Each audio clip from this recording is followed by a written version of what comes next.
أعوذ بالله من الشيطان الرجيم بسم الله الرحمن الرحيم إن جهنم كانت مرصادا. Ngicela Allah angivikele kusathane ongathandwa egameni lika Allah onomusa onesihawu.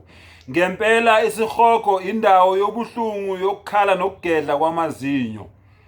Sengathi umdali angasivikela sonke asiphephise sonke bonke abantu abazobuka le video le bese beyaphenduka bakhonze umdali ngendlela umdali afuna ukukhonzwa ngayo. Sengathi umdali angabaphephise kuloko kukhala naloko kugedla kwamazinyo, ngoba kuthiwa mawufika esihogweni eminyango izingilosi lezi okuyizo onogada basesihogweni zobe zibabuza abantu ukuthi njengoba wena uza lana awutshelwanga yini ngale ndawo, awutshelwanga yini ngale ndawo. Ithi-ke incwadi engcwele masiyifunda ithi abantu bazobe beziphendulela bethi yebo satshelwa kodwa saqhuba amakhanda aqinile, azange sifune ukulalela mangabe sixwayiswa sitshelwa ngale ndawo. Isihogo-ke indawo yalabo bantu labo abangafuni ukulalela, abangafuni ukukhonza umdali, bamkhonze yena yedwa bengamxubi nezidalwa zakhe.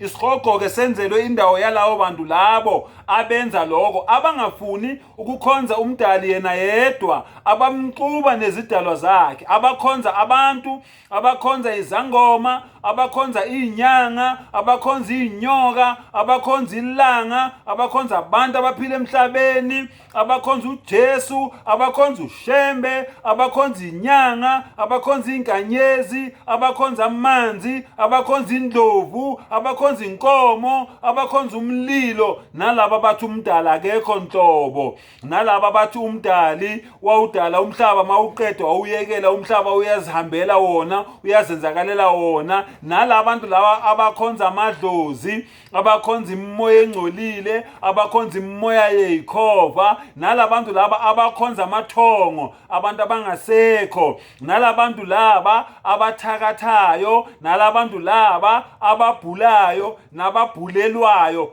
Uyabhula, uyabhulelwa, ushaya umhlahlo, kukhulunywa ngawe la. Yibo bonke labantu labo abangafuni ukukhonza umdali, okodwa abanye bathi bayamkhonza kodwa bamenzela ifaniso, abanye bamenzela abalingani, abanye bathi uzele, abanye bathi unamadodana, abanye bathi unendodana, abanye bathi unamadodakazi. Kuningi nje abakhulumayo ngomdali.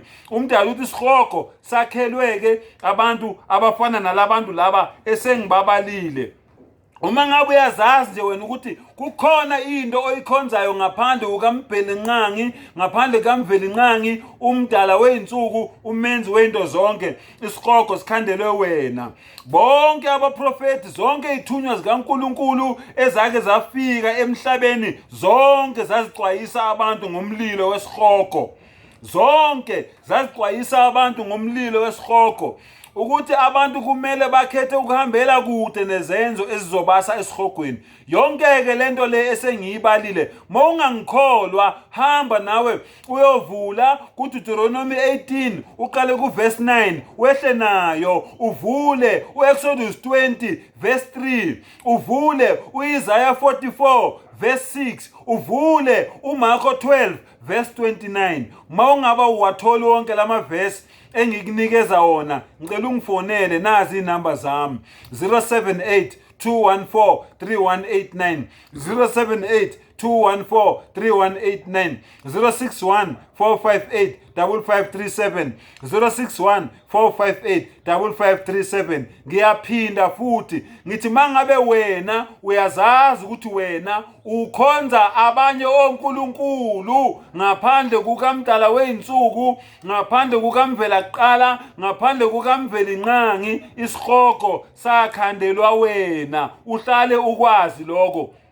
Ngikutshelela ukuthi noma ngabe uyaliqinisa ikhanda uye esihogweni, wazi ukuthi wena uya esihogweni ngoba awufuni ukukhonza umenzi wakho, awufuni ukukhonza umondli wakho, awufuni ukukhonza umdali wakho. Lento le oyikhonzayo noma lo muntu lo omkhonzayo, ngicela ungibonise into eyodwa ake ayidala, noma ngabe impukane, noma ngabe iphela, noma ngabe umiyane, noma ngabe iqoqo, noma ngabe inyoka, noma ngabe inhlabathi, noma ngabe isithelo, noma ngabe isitshalo, noma ngabe yini oyaziyo nje ukuthi lo mina engimkhonzayo nako ake akudala. Wa akhiru da'wana anilhamdulillahi rabbil alamin.